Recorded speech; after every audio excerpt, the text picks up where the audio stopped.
बिहार में विधानसभा चुनाव की तारीखों की अभी घोषणा भले ही ना हुई हो, लेकिन राज्य में सियासी माहौल अभी से गरमाने लगा है। और इस बीच सबसे बड़ा सियासी संग्राम लालू यादव के परिवार में ही छिड़ा हुआ नजर आ रहा है। लालू प्रसाद यादव के बड़े बेटे हैं तेज प्रताप यादव। एन चुनाव से पहले अपनी अलग नई पार्टी का ऐलान तेज प्रताप यादव ने कर दिया है। तेज प्रताप यादव ने पार्टी का बाकायदा पोस्टर जारी कर दिया है।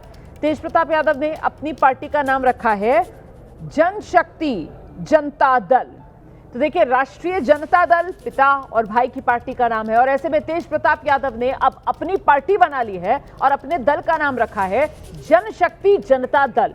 और वहीं दूसरी तरफ तेज प्रताप यादव और तेजस्वी की बहन रोहिणी आचार्य हैं। उन्होंने अभी भी पार्टी और परिवार के खिलाफ कहा जा सकता है मोर्चा खोल रखा है। उनके निशाने पर लालू परिवार के करीबी आरजेडी से राज्यसभा सांसद संजय यादव हैं। तो ये भाई और बहन किस तरीके से परिवार की टेंशन बढ़ा रहे हैं। तेज प्रताप ने अब जो पार्टी बनाई है उसका नाम रख दिया है जनशक्ति जनता दल। पार्टी का चुनाव चिन्ह है ब्लैक बोर्ड। इस पार्टी के राष्ट्रीय अध्यक्ष खुद तेज प्रताप यादव हैं। और सबसे खास और चौंकाने वाली बात तो यह है कि पोस्टर पर सिर्फ तेज प्रताप यादव की फोटो है, लालू परिवार से और किसी की फोटो पोस्टर पर नहीं है। आप जानते ही हैं कैसे लालू प्रसाद यादव की तरफ से तेज प्रताप यादव को पार्टी और परिवार से बाहर कर दिया गया था। और ऐसे में अब तेज प्रताप यादव ने जो पार्टी बनाई है उसका जो पोस्टर लॉन्च किया है उसमें परिवार से किसी की तस्वीर पोस्टर में नजर नहीं आ रही है। तो पार्टी बनाने के बाद तेज प्रताप यादव ने सोशल मीडिया पर पोस्ट भी किया है, हम लोग बिहार के संपूर्ण विकास के लिए पूर्ण रूप से समर्पित और तत्पर हैं। हमारा मकसद बिहार में संपूर्ण बदलाव कर नई व्यवस्था का निर्माण करना है। हम लोग बिहार के संपूर्ण विकास के लिए लंबी लड़ाई लड़ने के लिए तैयार हैं। तो पार्टी बना ली है और पार्टी बनाने के बाद सोशल मीडिया पर यह पोस्ट तेज प्रताप यादव की तरफ से किया गया है। तो बस चंद दिन का इंतजार बाकी है। बिहार में विधानसभा चुनाव की तारीखों का ऐलान हो जाएगा और उसके बाद चुनाव होने हैं। इससे पहले सियासी सरगर्मी के बीच तेज प्रताप यादव अब चुनाव मैदान में उतरने की पूरी तैयारी के साथ अपने नए दल के साथ, जिसका नाम तेज प्रताप यादव ने रखा है जनशक्ति जनता दल। तो लालू के बड़े बेटे हैं तेज प्रताप यादव। लालू प्रसाद यादव ने पहले ही पार्टी और परिवार से अलग कर दिया है तेज प्रताप यादव को, और बहुत सोच विचार के बाद अब तेज प्रताप यादव ने अपनी पार्टी बना ली है। लालू प्रसाद यादव के परिवार में ये तकरार बढ़ती ही जा रही है। दरअसल पिछले कुछ समय से लालू परिवार में ये जो दरार सी दिखाई दे रही है, इसके पीछे आरजेडी के सांसद हैं राज्यसभा के संजय यादव, उनको जिम्मेदार बताया जा रहा है, ऐसे कयास लग रहे हैं। अब संजय यादव ने इस मामले पर आज चुप्पी तोड़ी है। वो कह रहे हैं कि रोहिणी दीदी ने जो कुछ बोला उसे गलत समझ लिया गया, जबकि पूरी आरजेडी तो एकजुट है। लेकिन दूसरी तरफ असदुद्दीन ओवैसी बिहार के सीमांचल दौरे पर हैं और तेजस्वी से कह रहे हैं कि अब भी वक्त है एआईएमआईएम को गठबंधन में लेकर सिर्फ 6 सीटें दे दो, वरना लालू के एम और वाई में से सारे एम यानी सारे मुसलमानों को लेकर दावा असदुद्दीन ओवैसी कर रहे हैं कि सारे एम यानी मुस्लिम वोट अपने साथ खींच ले जाएंगे।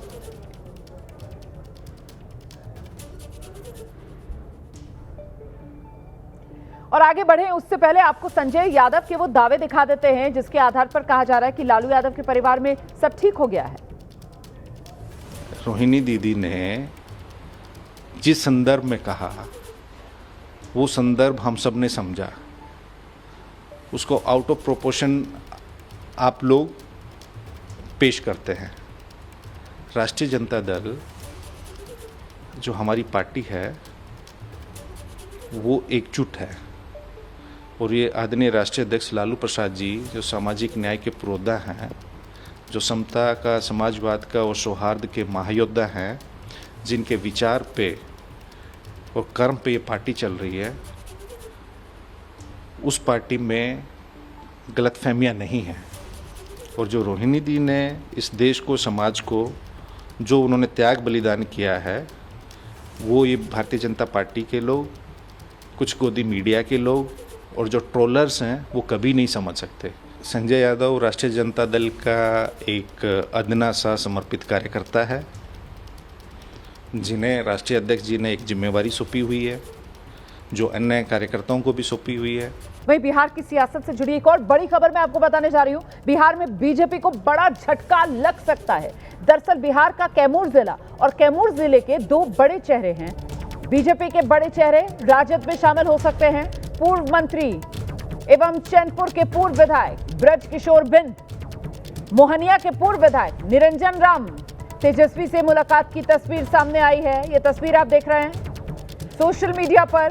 ये जो मुलाकात हुई है इसकी ये तस्वीर वायरल हो रही है और सोशल मीडिया पर इसी को लेकर चर्चा गर्म है कि ये दोनों जो अभी तक बीजेपी के बड़े नेता रहे हैं कैमूर जिले के, वो जनता दल, राष्ट्रीय जनता दल में आ सकते हैं, लालू की पार्टी में आ सकते हैं और विधानसभा चुनाव में उतर सकते हैं।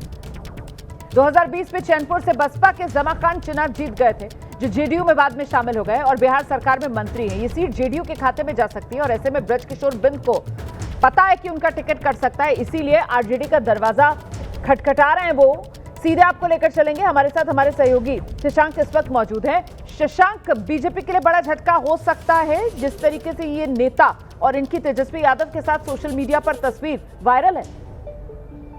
बिल्कुल, कैमूर जिले में बीजेपी को चुनाव में बड़ा झटका लग सकता है।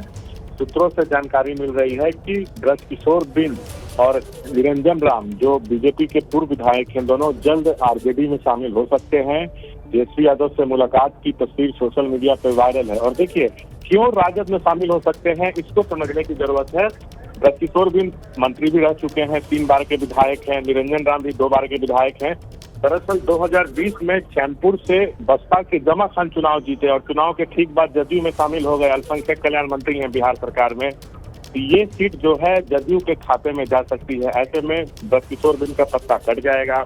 और आपको बता दें, मोहनिया से 2020 में राजद की संगीता कुमारी जो है वो चुनाव जीती थी और जब नीतीश कुमार महागठबंधन छोड़ एनडीए में आए तो उसी समय संगीता कुमारी जो है एनडीए में आ गई थी, वह बीजेपी में है। तो वो चुनाव की तैयारी कर रही हैं इस सीट से। उन्होंने 2020 में इस सीट से निरंजन राम को हरा दिया था। अच्छा, नहीं तो कुल मिलाकर यही कहा जाएगा ना शशांक की ये तो टिकट के लालच में, टिकट पाने के लालच में जो पार्टी बदलने का खेल है, जो पाला बदलने का खेल है, वो तो बस यही कहेंगे कि अभी शुरू ही हुआ है। अभी तो आने वाले समय में और बहुत से ऐसे नेता होंगे जो इधर से उधर टिकट की आस में जाएंगे। बिल्कुल, देखिए चुनाव से पहले कई दल के नेता जो हैं दूसरे दलों में जाते हैं, ये एक आम चीज है। लेकिन ये जो 2 चेहरे हैं ये कैमूर जिले में बीजेपी के बड़े चेहरे हैं, अपनी जातियों के बड़े नेता हैं। तो बीजेपी को पूरे कैमूर जिले में जो है ये नुकसान पहुंचा सकते हैं। बोलो, बिल्कुल बीजेपी को नुकसान पहुंचा सकते हैं कैमूर जिले में और भले ही वो सीट जेडीयू के खाते में जा रही हो। जिस तरीके से यहां पर चैनपुर सीट का जिक्र किया गया है अभी हमारे सहयोगी की ओर से, लेकिन यकीनन जेडीयू को भी तो उसका नुकसान उठाना पड़ेगा। तो मतलब बीजेपी के नेता अगर पाला बदलेंगे और आरजेडी में जाएंगे तो नुकसान तो एनडीए को होगा। चंडीगढ़ के एयरफोर्स स्टेशन से भारतीय वायुसेना के जंगी जहाज MiG-21 को विदाई दी जा रही है। भारतीय वायुसेना MiG-21 बाइसन को विदाई दे रही है। कल MiG-21 फाइटर जेट को वाटर कैनन सैल्यूट भी दिया गया था। MiG-21 बाइसन को 1963 में भारतीय वायुसेना में शामिल किया गया। तो 62 साल की ये शौर्य गाथा है, 62 साल का ये वीरता का सफर है जिसको शानदार तरीके से पूरा करने के बाद अब MiG-21 के लिए विदाई की घड़ी आई है। 1963 में इंडियन एयरफोर्स में शामिल किया गया था MiG-21 को। यह भारत का पहला सुपरसोनिक फाइटर जेट था। 6 दशक तक वायुसेना की ताकत रहा यह फाइटर जेट। और इस मौके पर क्या कह रहे हैं रक्षा मंत्री राजनाथ सिंह, सुनाते हैं आपको। इसकी ऑपरेशनल जर्नी से विदाई दे रहे हैं तो मुझे लगता है हम एक ऐसे अध्याय को विदा करने जा रहे हैं जो न केवल इंडियन एयरफोर्स के इतिहास में बल्कि हमारी पूरी मिलिट्री एविएशन की जर्नी में गोल्डन लेटर्स में लिखा जाएगा।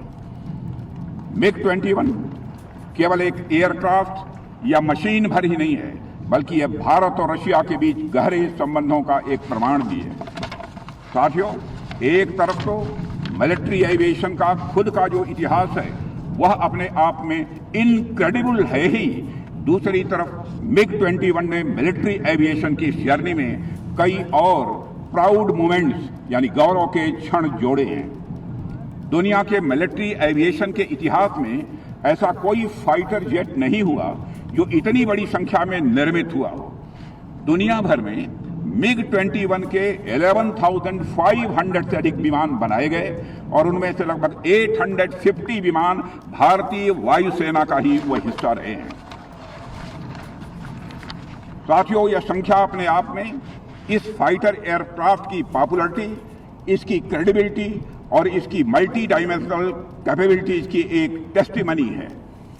अभी आप लोगों ने देखा कि MiG-21 की फाइनल फ्लाई पास्ट को air chief marshal AP Singh ने स्वयं लीड किया है और यह इस मशीन की क्रेडिबिलिटी और एयर वॉरियर्स के मन में इसके सम्मान को दर्शाता है। इतने लंबे समय तक MiG-21 अनेक वीरतापूर्ण कृत्यों का साक्षी रहा है। इसका योगदान किसी एक घटना तक या केवल एक युद्ध तक सीमित नहीं रहा है। 1971 के वार से लेकर कारगिल के युद्ध तक या फिर बालाकोट एयर स्ट्राइक से लेकर ऑपरेशन सिंदूर तक ऐसा कोई क्षण नहीं रहा जब MiG-21 ने हमारी आर्म फोर्सेस को जबरदस्त मजबूती न प्रदान की हो। 1971 का वार भला कौन भूल सकता है। MiG-21 ने पाकिस्तान के साथ युद्ध के दौरान विपरीत परिस्थितियों में जिस दिन ढाका के गवर्नर हाउस पर हमला किया, उसी दिन उस युद्ध के परिणाम की रूपरेखा तय कर दी गई। इसके अलावा भी इसके लंबे इतिहास में अनेक ऐसे मौके आए जब MiG-21 ने अपनी डिसाइसिव कैपेसिटी साबित की है। कल आपने एक तस्वीर देखी थी कि लखनऊ में तेंदुए की दहशत है, तस्वीर मैंने आपको दिखाई थी, और अब आज की जो तस्वीर है उसको लेकर आपको जानकारी दे दें कि ये तस्वीर दरअसल AI की बनी तस्वीर है। इसी से अफरा तफरी मची। तो कल की तस्वीर लखनऊ में तेंदुए की दहशत, आज की तस्वीर AI तस्वीर से अफरा तफरी।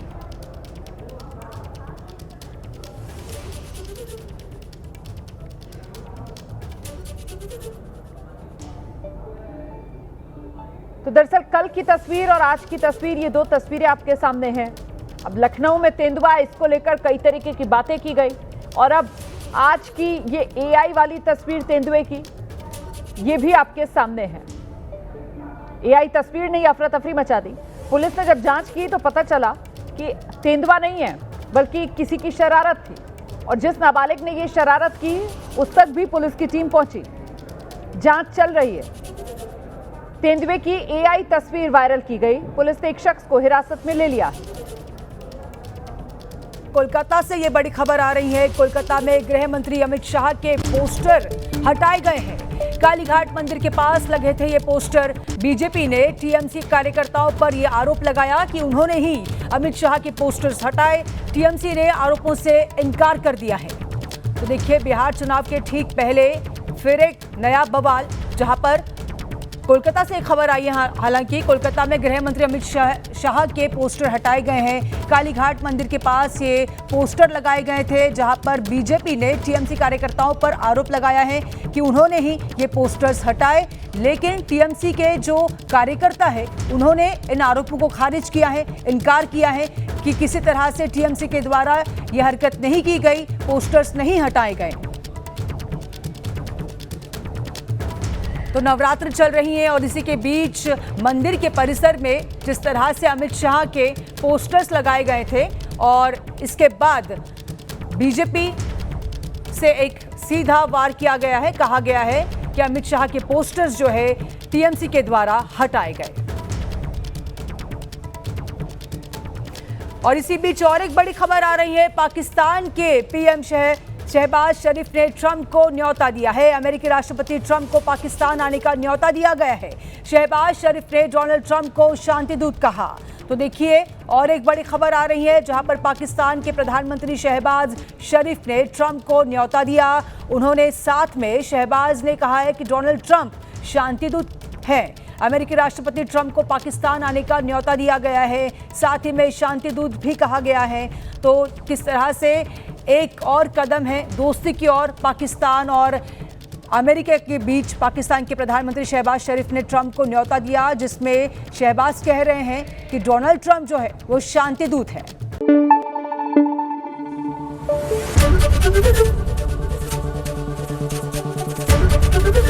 एबीपी न्यूज आपको रखे आगे।